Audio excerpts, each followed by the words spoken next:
All right, let's jump right into this explainer. We're looking at the absolute climax of the Ramayana, and it's a moment that's literally challenged scholars for thousands of years. The massive war, it's over. Ravana, the demon king, is finally defeated. Rama has successfully crossed the ocean, he's rescued his kidnapped wife Sita. But get this, instead of that triumphant Hollywood-style embrace we're all waiting for, we get a staggering collision between personal love and public duty. We naturally expect a happily ever after once the big bad is defeated, right? That's just standard hero's journey stuff. But instead, the epic hits us with this jarring emotional twist. It completely exposes the tragic cost of moral perfection. The text forces us to grapple with a super uncomfortable question. What actually happens when the perfect hero assumes the mantle of the perfect king? Because let me tell you, that transition from a grieving husband to a ruling monarch, it triggers an absolute ethical earthquake. Just listen to Rama's actual shocking words to Sita right after this continent-spanning rescue mission. Imagine the scene. Sita has survived months of captivity, psychological torture, and the constant looming threat of death. She finally stands in front of her rescuer, her husband, and this is how she's greeted. He tells her, to her face, that doubtfulness envelops her like a dark cloud of smoke. Let's set the scene exactly as the Valmiki text describes it, because it is incredibly tense. Sita is brought into the camp in a palanquin. She's bathed, she's bedecked in jewels, which, by the way, was at Rama's own request. She walks through this massive silent concourse of Vanara warriors. She steps down, her eyes are cast down, and she approaches her husband, softly calling him Aryaputra, a noble term of endearment. But Rama, his face just darkens. His mind is this wild commotion of shame, grief, and joy. And right there, in front of literally everyone, he publicly rejects her. He straight up declares that he fought this grim, bloody battle not out of personal attachment. Nope, he did it purely as a kshatriya, a warrior king, fulfilling his state duty. He tells her, flat out, that he refuses to take back a wife who's lived so long in a stranger's house. He even tells her she can go live under the protection of any of their kinsmen or friends. It's this stunningly cold dismissal. It completely blindsides Sita, Lakshmana, and the entire assembled army. Nobody saw this coming. And this right here creates an intense, almost physically jarring cognitive dissonance. We are watching a violent clash between Rama the devoted husband and Rama the Kshatriya king. Think back to earlier in the epic. When Sita was first taken, Rama wept openly. He was wandering the forest, completely disconsolate, literally begging the trees and animals for clues to her whereabouts, acting as a devoted, heartbroken partner. But here? Suddenly he is acting exclusively as a monarch, completely bound by the rigid societal optics of his time. So, in response to this crushing public injustice, Sita doesn't just break down and weep. Her eyes actually flash fire. She demands a trial by fire, the famous Agni Pariksha. And the pacing here is rapid and terrifying. She turns to Lakshmana, orders him to fetch wood and kindle a fire. Lakshmana looks frantically at Rama in dismay, but Rama just stands there, stone-faced. He doesn't agree, but he doesn't stop it either. The fire is built, and Sita prepares to leap right into the flames to prove her absolute purity.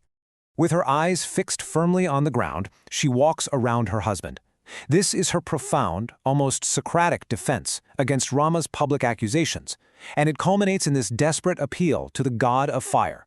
She bows to the gods, she bows to the rishis, and declares that if there is goodness and purity in her, Agni will know it. It's this moment of ultimate, heartbreaking surrender to the cosmos, right? At the exact moment human justice completely fails her.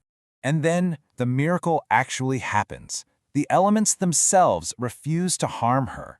Agni, the god of fire, literally rises in his own physical body out of the blazing inferno. He lifts Sita in his arms, her clothes, her jewels totally untouched by the heat, and he personally presents the unblemished, fire-proofed Sita right back to Rama. The gods themselves have to physically intervene to confirm her innocence to the whole world. Now here is the absolutely crucial takeaway. Rama's chilling justification right after this miracle. He accepts her back, sure, but listen to his reasoning. He claims he always knew she was pure, but he allowed her to suffer this horrific ordeal anyway, just to prevent the public from saying that he was blinded by love, that he showed weakness, or broke the rules of proper kingship. He literally prioritized the perception of the public over the psychological safety of his own wife. Which brings us to a deeply, deeply uncomfortable question, one you really need to sit with today. Does true justice for a nation require the sacrifice of personal morality and familial loyalty? The text isn't shy about this. It shows Rama making a definitive, active choice. To be a flawlessly just king in the eyes of his subjects, he chooses to be completely unjust to the person he loves most. And the tragedy doesn't even end with the fire ordeal. Even after they return victoriously to Ayodhya and Rama is finally crowned, the final book of the epic, the Uttara Kanda, reveals that the whispers of the citizens, they never actually stop. Because of this endless public suspicion about her time in Lanka, Rama ends up banishing Sita yet again, sending her right back into the forest. Now, the author C. Rajagopalachari offers a fascinating interpretation of this whole dynamic in his epilogue. He suggests that Rama's divine avatar, his role as the incarnate god sent specifically to destroy Ravana, essentially ended the moment the war was won. After that battle, he's acting purely as a human king of the Ishakwa race. He is completely trapped and bound by the rigid, unforgiving customs and political expectations of that specific era. In fact, Rama's actions here were so philosophically difficult, so controversial, that they actually changed how the epic was told over the centuries. Later poets literally had to rewrite the story to protect Rama's heroic reputation from the harsh reality of this exact scene. The conflict between his public duty and his personal cruelty was just too much for later, deeply devout audiences to handle. It's a fascinating piece of literary history. Look at how the narrative morphed across different classical poets. Tulsi Das, for example, invented a Maya Sita, an illusionary Sita, meaning the real Sita was never actually kidnapped, never subjected to the fire ordeal. It was all just a phantom. And the poet Kumban, he refused to let Ravana even physically touch Sita during the abduction. They built in these narrative shock absorbers because the raw original Valmiki text, where Rama subjects his innocent wife to such trauma for public relations, was simply too agonizing to accept. Grounding this ancient myth in a really poignant reality, Rajagopalachari reflects on why the original text retains all this pain. He notes that if Sita is sent to the forest even after the fire ordeal, we have to take it that it mirrors the voiceless, endless suffering of women throughout history. Sita's story isn't just some abstract mythological event. It's a profound reflection on how societal rules and the rigid, unyielding demands of honor almost always extract their heaviest toll on women. So, as you can see, the Ramayana does not give us an easy, neatly packaged resolution. Instead, it boldly exposes the devastating, real-world casualties that happen when public duty completely steamrolls over personal humanity. Rama absolutely achieves his goal of being the perfect, unquestionable king for his citizens. But the personal cost? It's absolute devastation for Sita, and ultimately for himself. As we wrap up this explainer, I want to leave you pondering this final, provocative dilemma. The epic doesn't hand-feed us an answer on whether Rama was right or wrong. It just brutally shows us the price he paid.